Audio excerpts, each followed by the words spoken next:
I'm Blues, and I'd like to welcome you to my REH Hot Licks video. And what we're going to be doing today is covering a bunch of different things ranging from bending to vibrato to phrasing to equipment to everything else in between. So what we'll do is begin. I'm tuned to E flat, so you may want to start tuning up with me here, and we'll start with an A.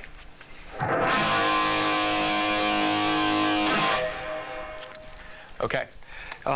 There's a couple different things I'd like to cover. First thing I'd like to point out is I'm going to show you the ways that I do things and the ways that kind of works for me. But let's keep one thing in mind, which is I don't really believe there is a right or wrong way, just simply a way to get the desired result that you'd like. So with that in mind, I'm going to show you my way and my approach to the guitar and kind of how I learned and the right and wrong things that I do. And it's ultimately going to be up to you to kind of take this knowledge and make it into your own thing. Like I said, as long as you get the end result, that's all that really matters.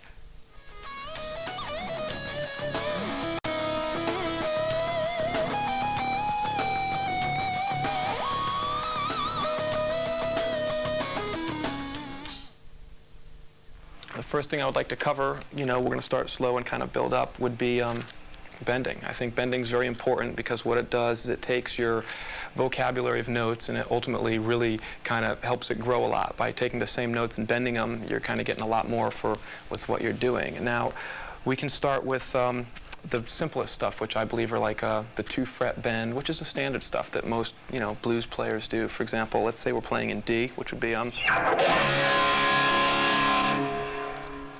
I believe most players kind of do a 2-fret bend, which is kind of like, ultimately what you're doing is taking a note and bending it up 2 frets. And what I'm doing is working with a very simple, basic, kind of like a pentatonic type scale, which is the first scale that I learned. And so I'll kind of work with that one a little bit. For example, let me show you what we're working with so that you understand where we're going. Probably. Now, I primarily kind of tend to stay with the higher strings just because they're the easier to bend. So, for example, the most common bends that are done, at least you hear in a lot of the bluesy type stuff, is, work with more of the higher strings. For example, like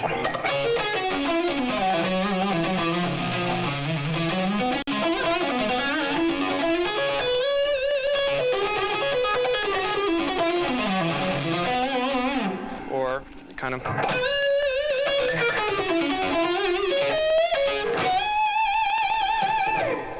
and it's very basic, but what it does is it gives you a very strong foundation to work with. And from there, you can go to the next step, which would ultimately be working with different types of bends to help your vocabulary grow.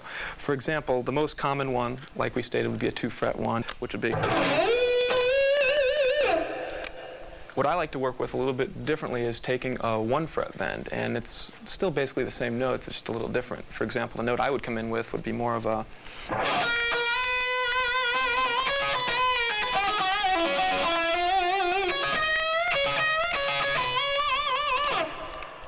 So by taking and doing 1/2-fret bends, you're going to ultimately work with the same basic notes, just get a lot more out of it.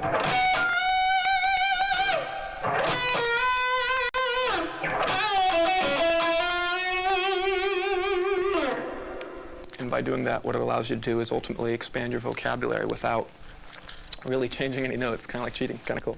Another thing I like to work with, which you can also keep in mind, is also working with kind of like not necessarily a full fret or a 2-fret or a 1-fret, kind of working with like a 1/2-fret, which is ultimately something that guys like Beck did, and a lot of players like that. And ultimately, you're taking a note. Let's say this note here would be. You can take it and get more than just, You can kind of get everything in between, like a.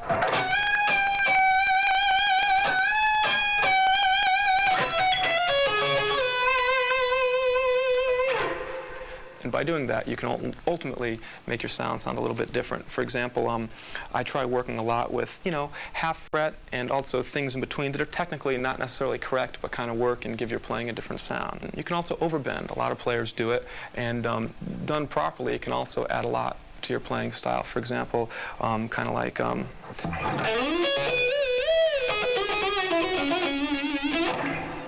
By taking that note and overbending.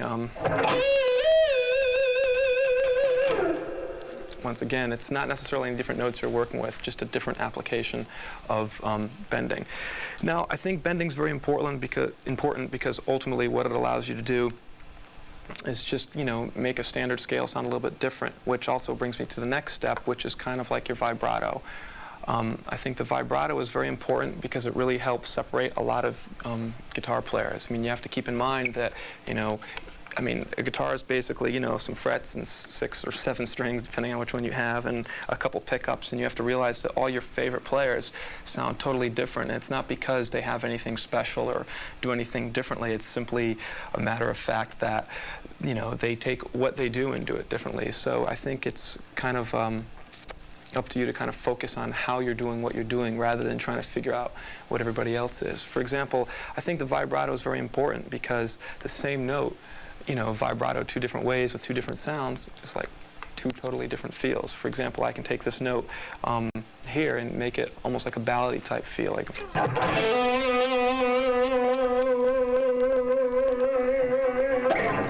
I can take the same note, use the bridge pickup, and make it more of a rock thing, like and so ultimately there's really nothing. The note's not different, it's just how you did it. For example, a lot of the blues players have been doing this lick, you can take that lick, give it a different sound, different vibrato. It's like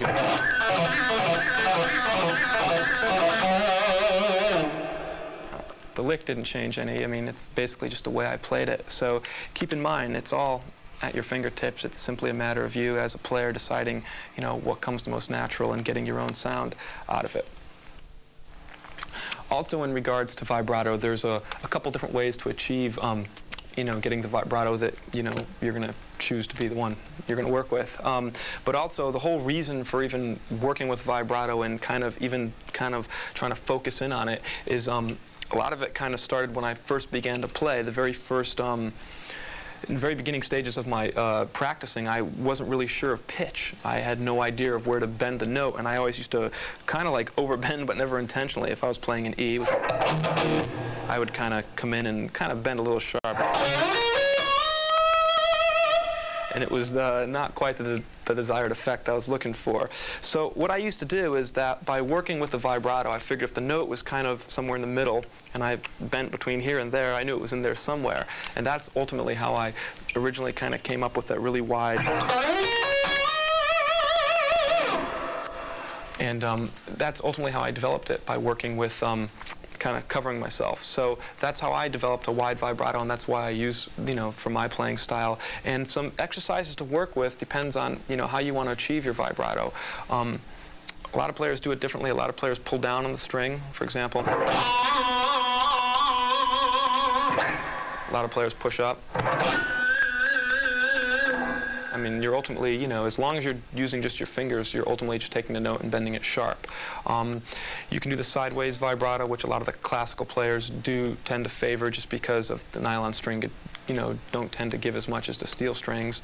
But ultimately, that's going to be up to you and how you decide to get the best effect you're looking for. What I do is I typically tend to want to use my fingers, and as far as exercises, what I kind of did is that it was just a matter of building up the strength in my hand. So what I would do is take a guitar and string it with heavier strings. For example, these are 10s, 10 through 38, and I would use, on the practice guitar I had for working my finger strength up, I would put like 11 through like a 56. Sounded great, but it was just miserable to play because I was used to playing, the guitar set up for different types of music. So ultimately what I would do is I would try and play and work. I would just sometimes sit at home with like the TV turned off and just sitting there working on the strings. And what it ultimately did is it's kind of like lifting weights with your fingers a little bit. And also when you went back on a lighter string guitar, you could fly all over the guitar, which kind of was pretty cool. And so these are things I think you can kind of work with in order to help, hone your vibrato chops up. And like I said, I use my fingers, and a lot of my sound comes from my right hand versus my my left hand versus my right hand, just due to the fact that I tend to get a lot of my sound,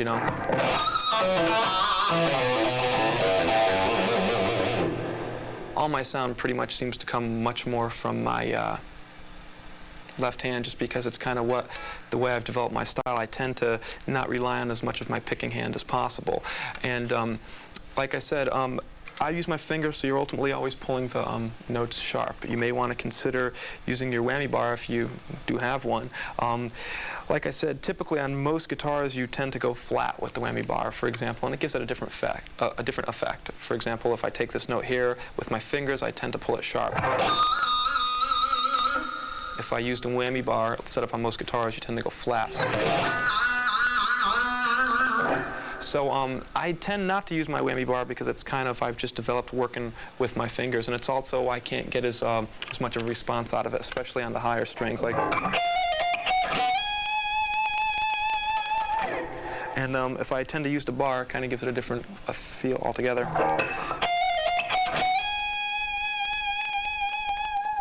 So I tend to kind of favor the hands for sure. You can pull sharp with the whammy bar if you choose to. For example, a lot of effects are, to give it a different effect. I tend probably not to favor that as much, with the exception of pulling up on harmonics like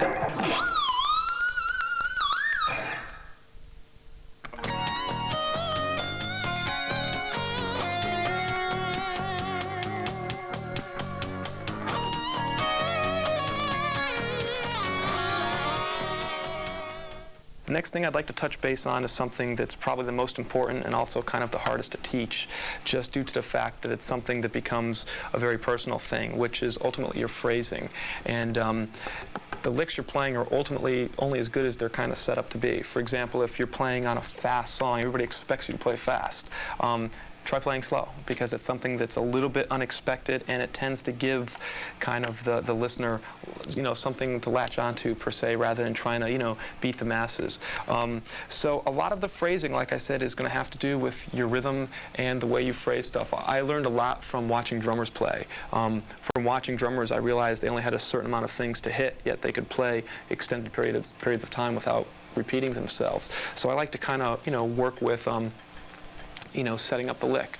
For example, like I said, playing on a faster song, people are going to expect you to play fast. Try playing slow. Also, try letting the phrase breathe. For example, a lot of players are so content on just trying to shove everything into there, and a lot of times what you end up doing is kind of shooting yourself in the foot, ultimately, because you're trying to outdo yourself. And if you give people too much of a good thing, ultimately what they do is kind of just lump it all together, and it's expected of you. So what you can do to kind of save yourself a little bit of trouble is when you're playing, try purposely kicking back and try letting the note do the work per se, or letting the phrase do the work. If I'm playing in E, and everybody expects me to be, if I'm playing over, let's say, a standard progression, kind of like I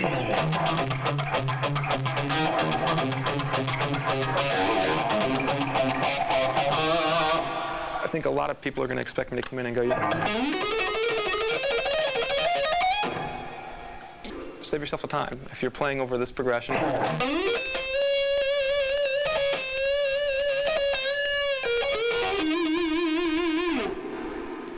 okay, and I think what you should also try doing a lot of times, and I kind of do this a lot, almost by using my fingers, is that when you're working on your phrasing, try incorporating a little bit of rhythm into it.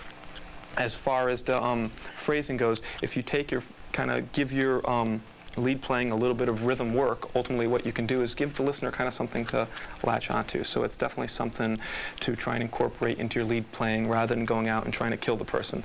Let the notes breathe. There's nothing wrong with an extended vibrato,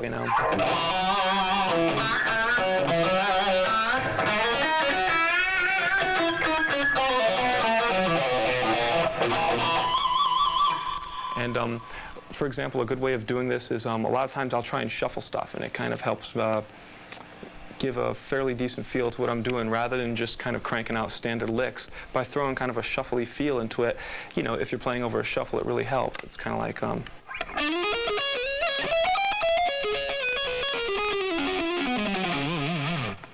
Okay, and ultimately, to sum up phrasing as best I can, I hate to tell you this, but ultimately the only way you're really going to get your own sound is you kind of have to put in the time and practice up and get your own thing. It's something that you kind of have to figure out on your own, because it's such an individual thing. I mean, players, for example, like Ritchie Blackmore, I really liked his phrasing. I thought it was a very unique way of phrasing, and And no matter how hard I tried to copy, I just never could, because it was always his own unique thing. And so the reality is it's something you really have to develop on your own and put the most time in. But it's something to definitely be conscientious of, because it really helps define your sound as an individual player.